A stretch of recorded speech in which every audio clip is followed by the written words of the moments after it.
Rina berdiri mematung di pinggir liang lahat yang masih basah.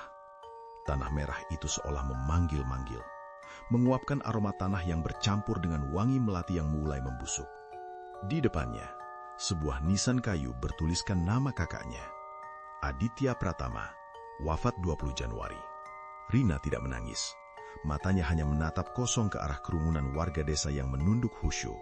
Mulut mereka komat-kamit merapalkan doa yang terdengar seperti dengungan lebah yang mengganggu. Sabarin, ini sudah takdir Tuhan, bisik Pak RT, seorang lelaki tua dengan kumis tebal yang selalu tampak basah oleh keringat dingin. Takdir Tuhan. Kalimat itu sudah didengar Rina sebanyak 5 kali dalam seminggu terakhir. 5 kematian. Semuanya mendadak, semuanya tragis, dan semuanya terjadi di desa Karangsuwung, sebuah desa terpencil di kaki Gunung Sumbing yang seolah terlupakan oleh waktu. Kakaknya tewas terjatuh dari atap rumah saat sedang membetulkan genteng. Padahal Aditya adalah seorang pendaki gunung yang handal. Bagaimana mungkin seorang ahli ketinggian bisa terpeleset di atap rumahnya sendiri? Pernahkah kalian merasa ada yang salah dengan sebuah kematian yang dianggap wajar? Pernahkah kalian mencium bau amis yang sangat tajam di tengah-tengah aroma dupa pemakaman? Malam itu, udara di Karangsuwung terasa lebih berat dari biasanya. Rina duduk di ruang tamu rumah tuanya, menatap foto Aditya. Suasana desa sangat sepi, jenis sepi yang membuat telingamu berdenging. Hanya ada suara gesekan dambal, alas kaki kayu, milik ayahnya yang mondar-mandir di dapur. Ayahnya, Pak Surya, tampak lebih tenang dari yang seharusnya.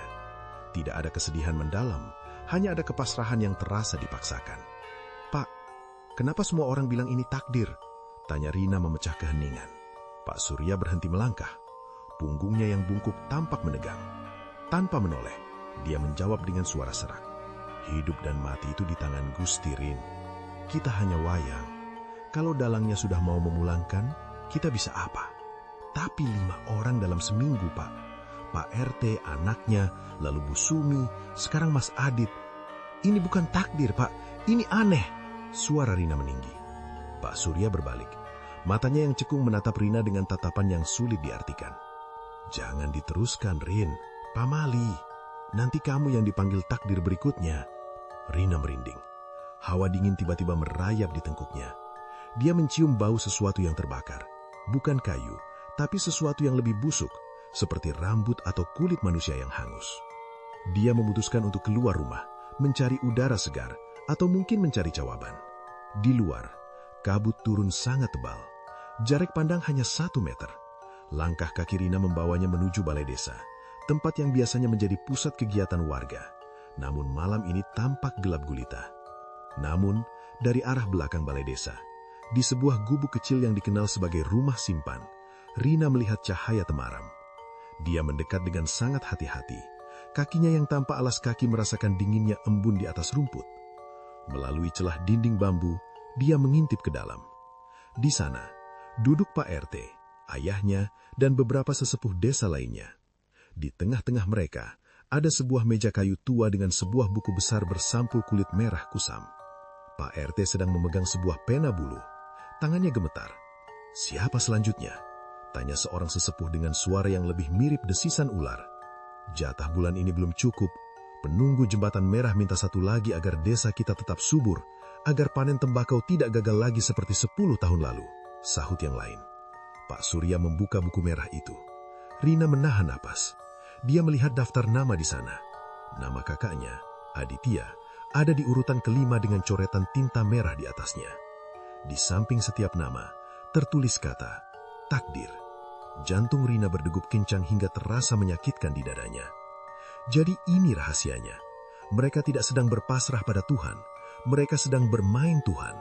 Mereka memilih siapa yang harus mati untuk dijadikan tumbal demi kemakmuran desa, lalu membungkus kekejian itu dengan label takdir Tuhan. "Rina," bisik Pak RT di dalam ruangan. Rina tersentak. Apakah mereka tahu dia di sana? Tidak. Pak RT sedang menunjuk sebuah nama di buku itu. Rina memberanikan diri untuk melihat lebih dekat ke celah bambu. Di bawah nama Aditya, tertulis sebuah nama baru dengan tinta hitam yang masih basah. Rina Putri. Tiba-tiba, kelenengan, gamelan kecil terdengar dari arah hutan di belakang gubuk. Suaranya sangat pelan, namun nadanya menyayat hati. Bau amis yang tadi dirasakannya kini meledak, memenuhi indera penciumannya. Suhu udara turun drastis, hingga natas Rina mengeluarkan uap putih. Dia sudah di sini, bisik ayahnya di dalam gubuk. Sesosok bayangan hitam besar, jauh lebih tinggi dari manusia biasa, mulai terbentuk dari kabut di belakang Rina. Makhluk itu tidak memiliki wajah, hanya ada lubang hitam di tempat mata seharusnya. Tangannya yang panjang dengan kuku yang hitam dan runcing perlahan mendekati bahu Rina. Rina ingin berteriak, tapi suaranya hilang di tenggorokannya. Dia ingin lari, tapi kakinya seolah terpaku ke tanah. Dia menoleh ke arah gubuk, berharap ayahnya akan keluar dan menyelamatkannya. Namun dia melihat ayahnya justru sedang menunduk dalam, tangannya bersedekap, mulutnya merapalkan kalimat yang sama dengan warga desa di pemakaman tadi. Sudah takdir, sudah takdir, sudah takdir. Makhluk itu kini berada tepat di belakangnya. Rina bisa merasakan hembusan napas dingin yang bau bangkai di telinganya. Sebuah suara berat yang terdengar seperti gesekan nisan hitam berbisik pelan. Tuhan tidak menulis namamu di sini, Rin. Manusia yang melakukannya. Dan aku hanya penagih hutangnya. Cahaya di dalam gubuk tiba-tiba padam. Pak RT keluar dengan membawa buku merah itu. Dia menatap ke arah kegelapan tempat Rina berdiri, tersenyum tipis, lalu bergumam. Jangan menyalahkan kami, Rin. Ini demi desa.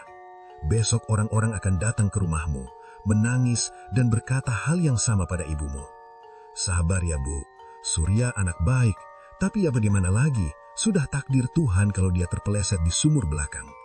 Malam itu kabut di Karangsuwung resap dan pergi, melarutkan rasa sepi cekam di tengah renyah kedipan kunang-kunang. Keesokan harinya, desa Karangsuwung kembali tenang. Panen tembakau melimpah, daun-daunnya hijau royo-royo. Di depan rumah Pak Surya, bendera kuning kembali berkibar. Warga berdatangan, wajah-wajah mereka tampak sedih yang dibuat-buat. Sabar ya Pak Surya, Rina anak baik, tapi ya bagaimana lagi, sudah takdir Tuhan kalau dia terpeleset di sumur belakang. Tapi ada satu hal yang berbeda hari itu. Di pojok balai desa, buku merah itu masih terbuka. Nama Rina sudah dicoret dengan tinta merah. Dan di bawahnya, sebuah nama baru mulai muncul perlahan-lahan, seolah ditulis oleh tangan yang tak terlihat. Nama itu adalah nama orang yang paling vokal menyebut kata takdir di pemakaman Rina. Benarkah ini takdir?